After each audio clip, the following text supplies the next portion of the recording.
How many games will the Bills win in 2023? What are the key dynamics in play? I'm sharing my final thoughts entering 2023 today on Locked On Bills. You are Locked On Bills, your daily Buffalo Bills podcast.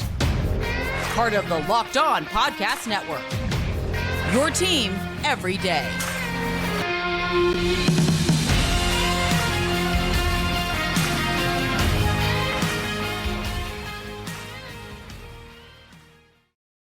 What's up, Bills Mafia? It's Joe Marino, author of Go Bills and Buffalo's Run, also the co-host of the Locked On NFL Scouting podcast, and I'm your host of Locked On Bills.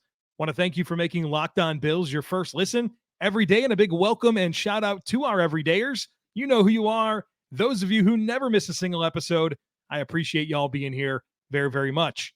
I'd also like to invite you to subscribe or follow for free on YouTube or wherever you listen to podcasts. We're part of the Locked On Podcast Network, your team every day.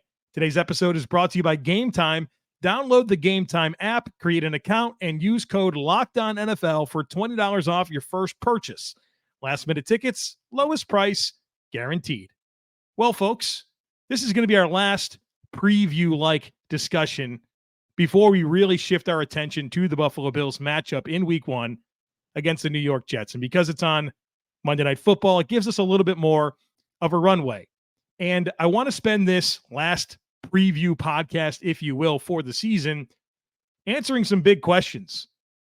That first question being, how many games are the Bills going to win in 2023? I want to give you my thoughts on that, and then get into some of the specific dynamics, my prevailing thoughts as the Bills are getting ready to play this year. What are those big things that are on my mind as I consider what this football team can accomplish? And so this episode is going to feel really random.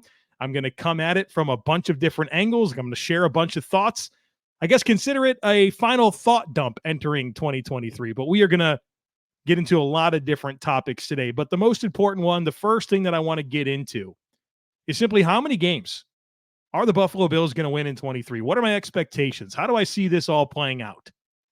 And so you could go and you could pick the Bills. You can go win game by game and say win or loss, and that'll give you a record.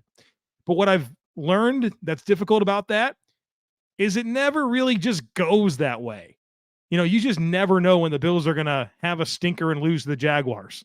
Never know when the Chiefs are going to have a stinker and lose to the Colts. This stuff happens. And so I want to look at it in chunks and say, well, this stretch of games, I think they'll have about this many wins. And so let's do it like that. I think that's the best way to do it. Now, one thing that I'll say before I do kind of go into this, as I was looking through Mike Clay's season projections, Mike Clay's with ESPN, he does a great job. And he gave the Bills a better than 50% chance of winning every single game at this point in the season, except for the Chiefs. And I think it was like a 47% win probability chance. And so he thinks that the Bills are going to have a better than 50% chance of winning every single game. And I think expectations should be high for the Bills. It's weird to me that this team went from the darlings of the NFL, everybody's Super Bowl pick, to, well, are they going to win their division? Could they be on the outside looking in? Like, what happened? The roster's better. It's deeper. They just didn't meet your expectation last year to the fullest, despite going 13-3, losing 3 games by a combined 8 points, running out of gas in the playoffs due to a ton of adversity. That's what happens, right? The Bills had their moment. They had their moment where they were the darlings in everyone's eyes, and they went out there and went 13-3, and everyone's lasting impression is a 27-10 home playoff loss in the snow to the Cincinnati Bengals. And I think everyone has massively overcorrected to that. And now everybody wants the new shiny thing, the Jaguars, the Jets, the Dolphins. I don't know. I still think the AFC is about the Chiefs, Bengals, and Bills. So we'll see. There's other good teams out there. I'm not taking anything away from any team. But how the perception and even expectations have shifted in the eyes of so many for no legitimate reason that makes sense to me. It's not because the talent's not as good as it was last year. That's certainly not the case. So what is it? Let's talk about this 2023 schedule. The Bills' first 4 games: at the Jets, home against the Raiders, at the Commanders, home against Miami. That looks like a 4-0 stretch to me. Probably at worst 3-1. But the Bills should come out of that opening stretch of games 4-0 or 3-1. I think that's very reasonable. 2 home games. Your first game is against the Jets. We're going to talk about that a ton in the coming days, starting tomorrow with crossover Thursday, then my primer on Friday. Plenty to say about the Jets. But I think you catch them at a good time. I think it's going to be a good football team. They got a good defense. Aaron Rodgers is a heck of an upgrade at quarterback from Zach Wilson and Mike White and Joe Flacco. But getting them in week 1 at their place, all the pressure's on them, I like it. What's your toughest game? Miami, but you get them at home. It's a 4-0 or a 3-1 stretch to me. Then you get to the next 4 games. Jacksonville in London, home against the Giants, at New England, home against Tampa Bay. This looks like another 4-0, at worst 3-1 stretch to me. Hardest game is probably Jacksonville. Neutral site game. Weird dynamics there. They play in London the week before. And are they at an advantage because they've been more acclimated to the time shift and the dynamics of being in London? Or are they just ready to get home? Who knows? That's definitely the toughest game. Giants at home at New England, home against Tampa. That feels like a 4-0 to a 3-1 stretch. So I think coming out of the first 8 games of the year, the Bills are either 8-0, 7-1, or 6-2. I think that's kind of where I expect them to be at that point. 8 games in, you're either 8-0, 7-1, or 6-2. I'd be disappointed if they were worse than 6-2. Then you have the next stretch of games. At Cincinnati, home against Denver, home against the Jets, at the Eagles.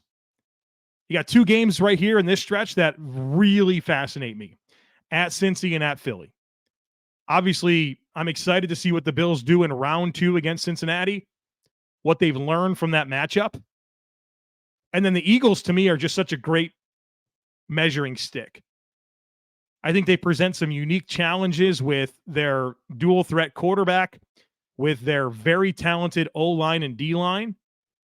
And if the Bills are going to win the whole thing, there's a good chance it's against Philly or it's against San Francisco, right? I think those are very clearly the best 2 teams in the NFC. Maybe Dallas is in that conversation. But after you get past thinking about the Bengals and Chiefs, well, there's the NFC elite teams that you have to deal with to win it all. And seeing them against Philly is going to be telling for me. So what happens in this stretch? I think there's a wide range of outcomes in this stretch of games. 2-2 feels most likely. Could I see it being worse than 2-2? I certainly hope not. I think you should win at least 2 games out of that stretch, but I think 2-2 feels the most likely. Could they go 3-1? Yeah. They could go 4-0, sure. Could they go 1-3? Yikes, maybe. I think 2-2 is most likely. So that puts them at 9-3, 10-2 at this point in the season, something like that. Then you have the bye week.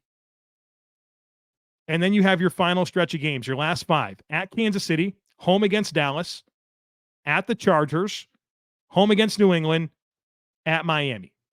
Tough stretch and a defining stretch. If I have the Bills in going into this stretch at like 9-3, 10-2, something like that, you've got enough of a buffer, but you also need to go out there and prove it against some of these really good teams. The last thing I want to do is for the Bills to wind up going like 12-5, right? Okay, great. 12-5 is a good record, but your 5 losses are at Cincinnati, at Philadelphia, at Kansas City, at Miami, and Jacksonville, right? Like, oh, congrats. You just lost all your hardest games.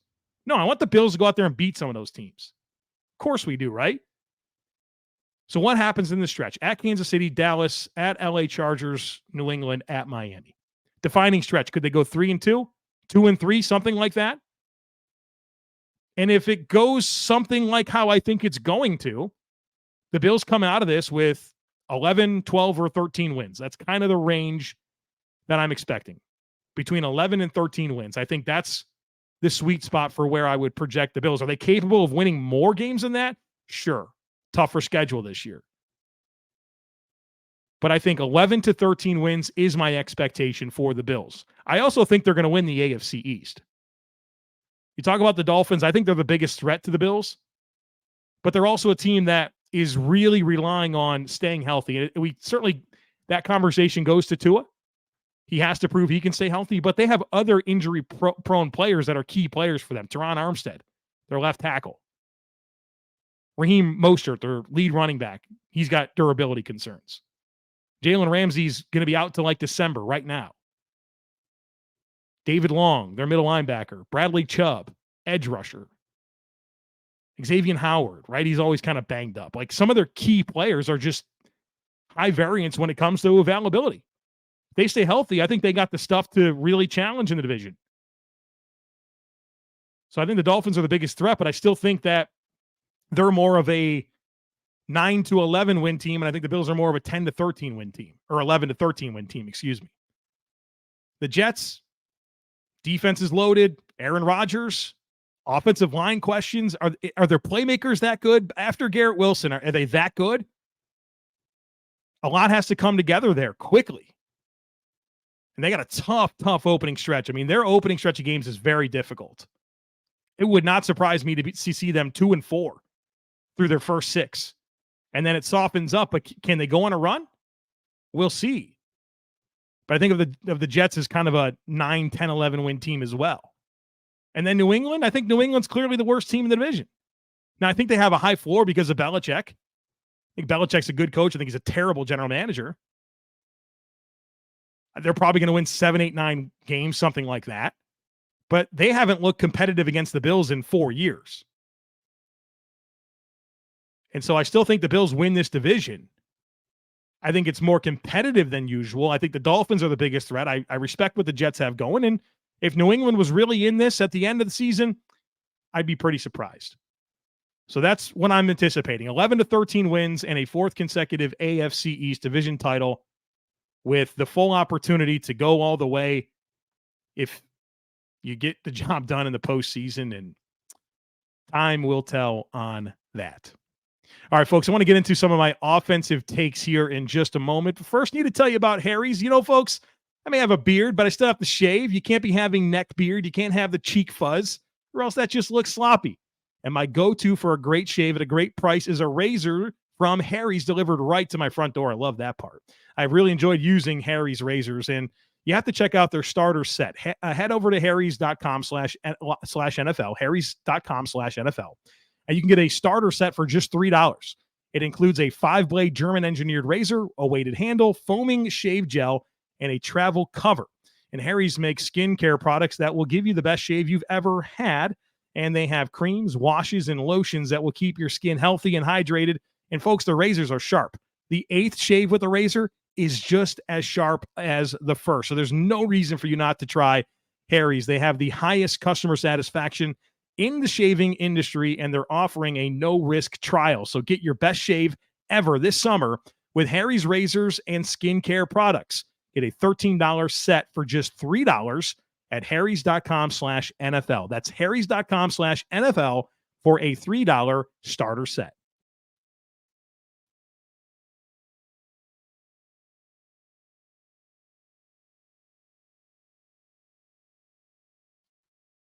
All right, let's talk about some offensive things. And being mindful of earlier this week, I gave you all of my offensive statistical predictions for every single player on the offense. So I don't want to get too much into that because I've already done that. But I have some high-level thoughts, and I have some of those predictions for production that I do want to bring up. One of them being Josh Allen. I predicted Josh Allen to have a career high in passing yards and touchdowns. I predicted 4,712 passing yards and 38 touchdowns for Josh Allen. Very high in what Josh can do.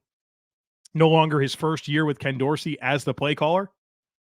He's got more around him, right? I think that's very evident. It's not just Josh Allen, Stefon Diggs, figure it out. There's way more depth to these playmakers. There's 2 new starters on the offensive line. Spencer Brown in year 3. it should lead to Josh Allen having potentially his most productive year yet. I predicted Stefon Diggs to break the NFL or the Bills, single season receiving touchdown record with 12. I've been all over that for a few years. He got close. He tied it last year with 11. I think he gets 12 this year. I predicted 4 players to go north of 500 receiving yards. I had Steph Diggs, Dawson Knox, Gabe Davis, and Dalton Kincaid all going over 500 receiving yards. When's the last time the Bills had 4 500-yard receivers? And I had Diggs well over 1,000. I had Davis close to 1,000, and Knox and Kincaid with over 500 each. And they also predicted over 1,200 yards from scrimmage from James Cook. Some people thought that wasn't enough. I don't know. I think the Bills are going to be mindful of not overdoing it with James Cook. A guy that hasn't ever been a high-volume ball carrier throughout his college or pro career. And he doesn't necessarily have that type of frame, right? He's like 5'11", 195. That's not the type of frame that you say, you know what, give this guy 250 to 350 touches. I think they're going to be mindful of that. And they have the depth at running back to not overdo it with James Cook. So I think he'll have a healthy amount of production, but I'm not seeing the 300 touches that some people are saying. I don't expect that at all. I also think the Bills are going to have a top 3 scoring offense in the NFL once again, which is consistent with the last 3 years. They've been a top 3 scoring offense each of the last 3 seasons. I don't think that changes this coming year. I think they're going to score around 500 points on offense. But just some general thoughts outside of the predictions that I've made statistically, the Bills scoring around 500 points, all that.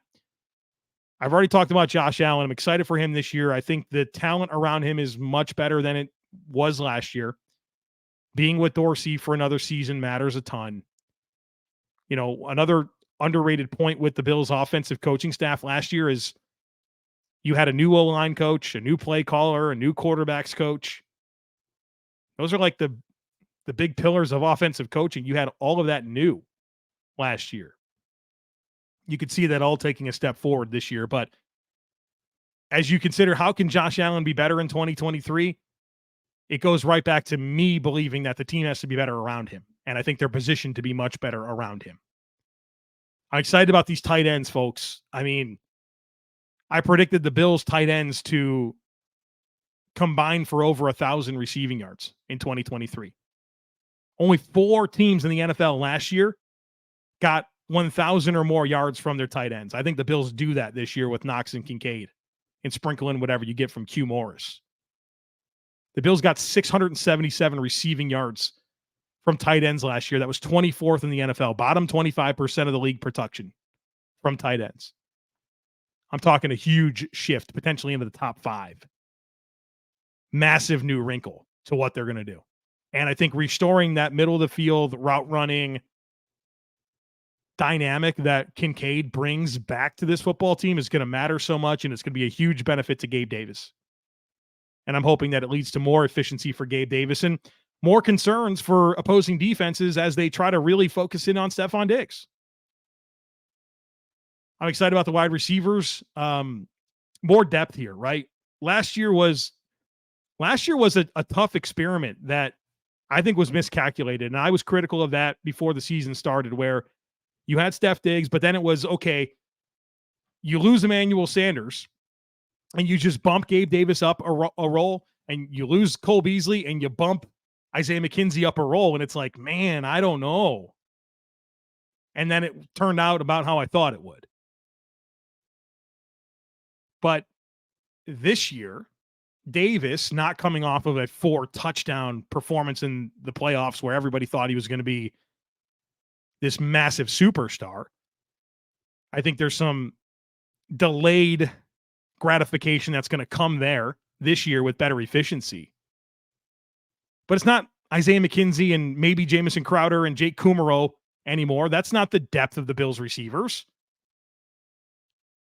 It's Trent Sherfield and Deontay Hardy and Khalil Shakir in year 2. There's more depth to this receiver core, more versatility, more skill sets. I'm excited about it. I'm excited about the running back room. A really different makeup of this running back room. I think there's a lot of assumption out there that like, oh, Devin Singletary, he's gone.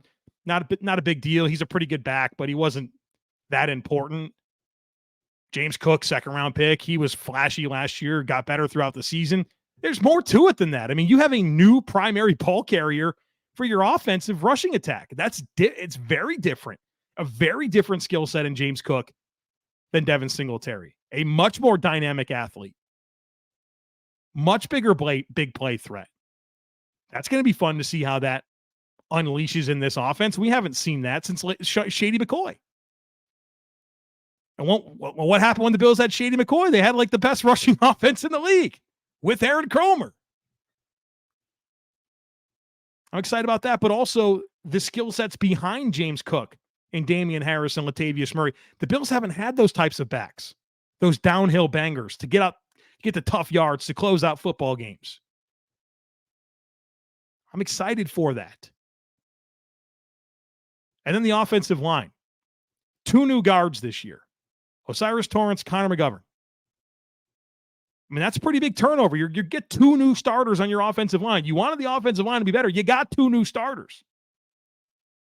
The biggest contract they gave to a player outside the organization this offseason was Connor McGovern at guard, and they picked Osiris Torrence in the second round. I've said it before. The biggest black eye on Brandon Beane's resume in being the GM of the Buffalo Bills has been the guard position where there has been zero stability, just none whatsoever. Has not had a primary starter year over year at left guard or right guard. And in many cases, a ton of turnover within the same season. I think you finally have some stability there. And everyone's concerned about Spencer Brown. Me too. But can we just have a moment of just honesty about Spencer Brown? Has he proven to be a quality starter? No. But he's not the worst football player in the world. There are teams with worse starting right tackles than Spencer Brown. Oh, by the way, Spencer Brown has been the primary starting right tackle over the last 2 seasons, and the Bills have had a top 3 scoring offense with Spencer Brown at right tackle over the last 2 seasons. They're pretty used to dealing with Spencer Brown at right tackle. Now, leave room for the fact that he might get better this year. And I've been through it a million times how and why he could get better. I'm concerned. Him really taking a step would be huge for the offense, but it's not new information that Spencer Brown needs to get better. He's been the primary starter the last 2 years, and the Bills have somehow been able to have a top 3 scoring offense. Year 3 for him. I know there's people concerned about the offensive line, but there's reason to believe it could be a lot better with Cromer in year 2 and 2 new guards and Spencer Brown in year 3. I'm excited for it. I think this offense is going to be good. Maybe you want to get to a game this year. You got to check out the Game Time app. Buying tickets to your favorite events shouldn't be stressful, but sometimes it is. Game Time is the fast and easiest way to buy tickets for all the sports, music, comedy, and theater near you. With killer deals on last-minute tickets and their best price guarantee, you can stop stressing over getting tickets and start getting hyped for the fun you'll have. Folks, the Game Time app is awesome. They have flash deals, last-minute tickets. I love this. They have images of seat views, so you know exactly what it's going to look like when you get to the stadium. The app is super easy to navigate, and they send the tickets directly to your phone, so you never have to dig through emails to find the tickets. They go right to your phone. Super easy to use, so check it out. Snag the tickets without the stress with Game Time. Download the Game Time app, create an account, and use code LOCKEDONNFL for $20 off your first purchase. Terms apply. Again, create an account and redeem code LOCKEDONNFL for $20 off. Download Game Time today. Last-minute tickets, lowest price guaranteed.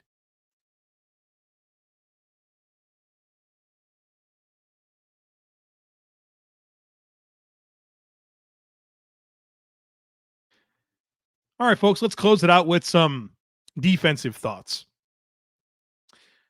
My first thought here with the Bills defense that I want to get into is I think they're going to get some sacks this year. I'm not sure they're going to get like 50 or 60 sacks or anything like that, but I think this will be the most sacks in a season yet under Sean McDermott. And in 2017, they had 27. In 2018, they had 36. In 2019, they had 44.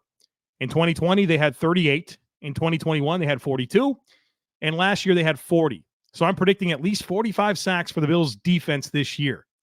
And I'll go a step further. At least 10 of those sacks come from Gregory Rousseau. I think Gregory Rousseau is going to have a big year this year. I don't know if anyone else will get to 10. I think Leonard Floyd will have 7 or 8.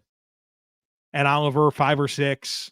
Von Miller, when he gets back, I'm sure he'll get his. But I think there's going to be an aggressiveness to this defense. I think they're going to play for negative plays. I think you're going to see a ton of production from the back 7 in terms of sacks with some of the blitzes and simulated pressures. I think Jordan Poyer is going to have some sacks. Taron Johnson. McDermott's going to send these guys. And so I think you're going to see 45 or more sacks from this Bills defense in 2023. Another thought that I have with the Bills defense is that I think the Bills are going to have a top 10 defense again this year, but it's probably closer to 10 than it is to 1. Now, keep in mind, they've been top 2 in 3 of the last 4 years. But they have a tougher schedule. They're playing better quarterbacks. And I think it's going to be hard to really keep the clamps on teams during the regular season like they have consistently over the last 4 years. So I think they're going to have a top 10 defense, but I'm not sure it's 1, 2, 3, or 4. I think it's maybe 6, 7, 8, 9, something like that. Some other thoughts on the defense. I like this defensive line rotation. I think it's the deepest they've had yet. 5 deep at defensive tackle is really good. Poona Ford being part of this mix. And then on the edge, I mean, when you have Von Miller back in week 5 or 6, whenever that's going to be, Von Miller, Greg Rousseau, Leonard Floyd, that's a good top 3, folks. That's a good top 3. Then AJ Epinesa, and then probably Shaq Lawson. See what happens with Kingsley Jonathan. More depth and talent than ever before under Sean McDermott when it comes to this edge rusher group and a defensive tackle. Linebacker is a big one, right? Matt Milano, that guy's good, but how do they work around the Mike position? And what happens here? You know, Tyrel Dodson's gotten the reps late into camp and throughout preseason. Not excited about him, but the mystery box is Terrel Bernard, the second year, third round pick. I wish we could have seen him in preseason, but because he's the mystery box, it didn't look terrible in preseason because he didn't play. He comes across as appealing. Is the hamstring healthy? Is he ready to go? And then Christian Kirksey on this practice squad, who's the savvy vet, been around the league for a long time, knows Poyer, knows Hyde. You feel like he's kind of got the makeup of a guy that can step in at some point soon.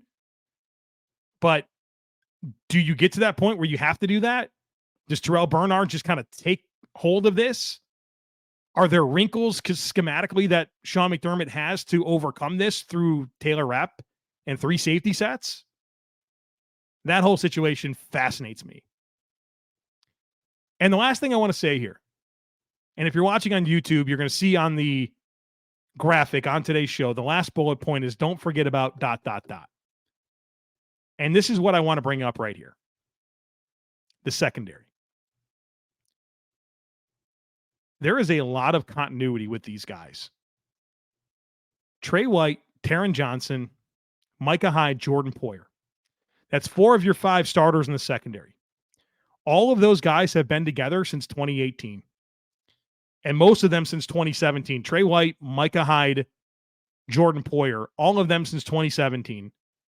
White, Johnson, Hyde, and Poyer since 2018. Sprinkle in Dane Jackson hits his 4th year with these players. Christian Benford, Kyrie Elam, obviously second-year players, but you got a bunch of guys that have a lot of experience together playing defense. And secondary, we talk about the offensive line as 5 guys working together as one. In some ways, the same can be said about pass coverage, where everyone has to fulfill their assignments, understand the objectives of the coverage scheme that you're running, what the leverage is supposed to be, and where you're supposed to take away throws. These guys have done it together for a long time. And, we really didn't see the best of Trey White last year, but all indications are that he's ready to go and get back to being an all-pro. Micah Hyde obviously missed him last year, but he's healthy, and the last time he was on the field, it was an all-pro. Poyer, what he did last year with not the players he expects to be around him, and still finding production and him having to deal with his own injuries, these guys should hit the ground running this year. And those guys are smart football players that have been together for a long time in this system with these coaches. And I think that's going to be a major asset to this defense behind what I've already talked about is an extremely deep D-line rotation. See what happens at middle linebacker. Now, I didn't mean for this podcast to just be a big hype session, but this is what's on my mind with this team. This is why when I tell you I'm like more optimistic about the team right now at this point than I was last year, this is the stuff that's on my mind. This is what's influencing that opinion. So I'm excited. I'm excited for what's coming here. Tomorrow we start talking about the Jets. Crossover Thursday, John Butchko and I, John's the host of Locked On Jets. We're going to have a conversation about this football game. Friday is going to be the in-depth primer. I love doing the primers. I know you guys like them as well. And so you are going to be ready for this football game on Monday after our conversation on Friday. We're going to break down everything about that matchup. So buckle up for that. I can't wait for it. Other content that's coming your way, I'm on WGR 8 a.m. Wednesday morning, 8 a.m. Eastern time every Wednesday. So that's coming up. Depending on when you're listening to this, I'm going to drop it on Tuesday afternoon, but it technically serves as the Wednesday podcast. So every Wednesday, 8 a.m., I'm on WGR. And then Thursday, I'm on Bleacher Report. Thursday, September 7th, 3 p.m. Eastern time. I'm doing a Bills stream for Bleacher Report. Going to talk about some bold predictions for the season.